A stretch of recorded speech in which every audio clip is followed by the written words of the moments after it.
Am I against women being strong? I had somebody ask me something similar to this recently because I talk a lot about patriarchy and gender roles and how we shouldn't be putting women on the front lines and things like that.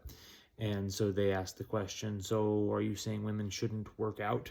Women shouldn't be strong or fit or healthy, able to defend themselves, etc.? And the answer, of course, is no. I don't believe that. I don't argue for that at all. Clearly, scripture is very much in favor of strong womanhood. Proverbs 31 talks about how the excellent wife makes her arms strong, and principles of health, fitness, stewardship, those are all basic biblical principles of taking care of the body that we've been given. So I'm certainly not against women being healthy or being in shape or being strong physically.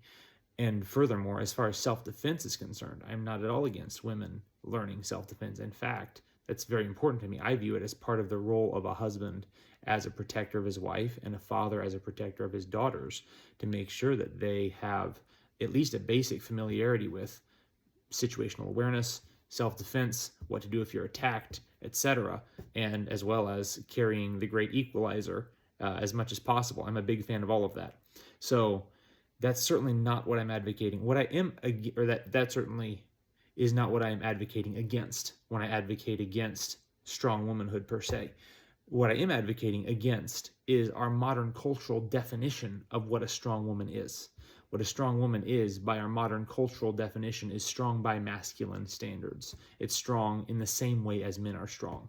And that's not biblical. Biblically speaking, men do have a particular, and not just biblically speaking, but obviously, naturally, biologically speaking, men do have a strength that women do not. That is a masculine virtue. The glory of young men is their strength. There is a proverb that says that a gracious woman attains honor and violent men attain riches. So men have, by nature, as God designed, we have a combativeness, an aggressiveness, a forcefulness, and a physical strength that women do not.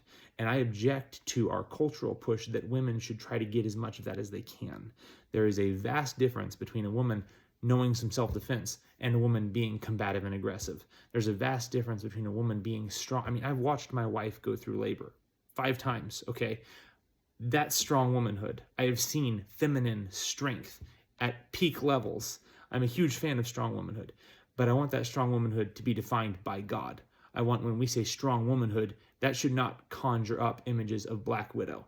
It should conjure up images of a fruitful vine, a faithful, hardworking, Proverbs 31 wife and mother. Ladies, don't trade in your femininity for a masculine brutality.